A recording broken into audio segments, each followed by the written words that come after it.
Today, I wanted to talk a little bit about a concept that came up in my second book, and that's that the people you surround yourself with matters. In 2005, Jack Canfield, he's the chicken noodle soup for the soul guy, if you didn't know, he wrote a book called Success Principles. And in that book, he talked about the average of five. And what he was ultimately saying is you are the average of the five people you surround yourself with. And that's because the people that we constantly surround ourselves with, they influence us. Their values, their beliefs, their ways of thinking, their approaches, their mindset kind of becomes our values, beliefs, ways of thinking, approaches, and mindset. And so it's really important that we ask ourselves, who do we spend time with? What kind of company do we keep in our lives? The closest friends, the colleagues, the boss, the company we work for. It's very important that there's shared values there and some sort of alignment.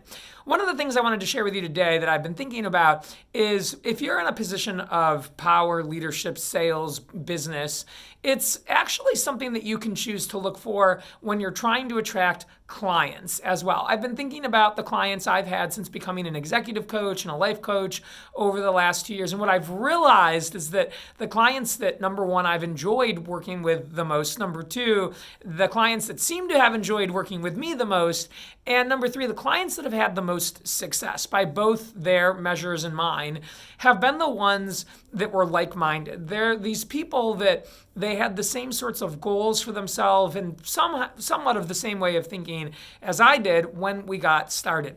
I see so often organizations and companies and people trying to shove round pegs into square holes. And they're sort of trying to attract people to them that there's no commonality there. There's no overlap. And they feel miserable and very unhappy. And so when you do this, you're setting yourself up for failure and disappointment. At the end of the day, if you're in a position of sales or you offer services, looking for people that share the same values and core beliefs that you do is what's going to help that feel like a fit. When you have a customer that agrees to some of the same things and you have a lot of the same ways of thinking and the approaches, you're going to notice that it's easier to satisfy your customer and make a difference for them.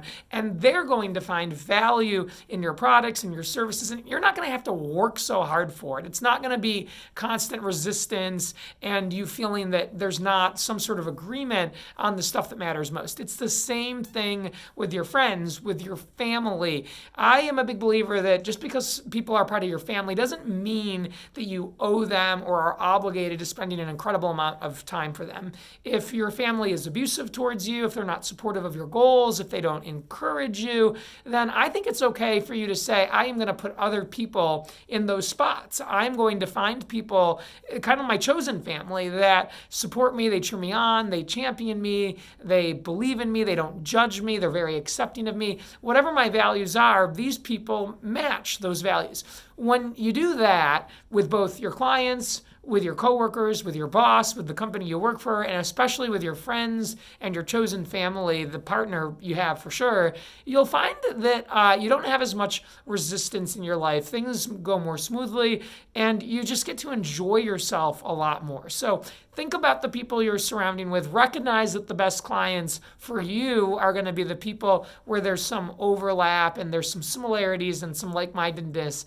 And really identifying who your target audience and market is for yourself. This is a huge thing that helps us to feel fulfilled. If you're constantly feeling that every conversation you're having is an uphill battle and that you're always bracing yourself for an argument or a disagreement or some sort of negotiation, you're probably surrounding yourself with the wrong people. And you don't have to do that. You're not for them. They're not for you. And that's okay. We're not meant to be a perfect fit for everybody else in this world. So have some confidence, have some courage, know that it's okay to say goodbye to some people, and set some boundaries for yourself and respect yourself enough, know your worth, know your value enough to say, I'm going to associate with people that get it, that totally get me and cheer me on, and that's when you'll feel the best. With that, everybody make a great day. I'll see you guys very soon.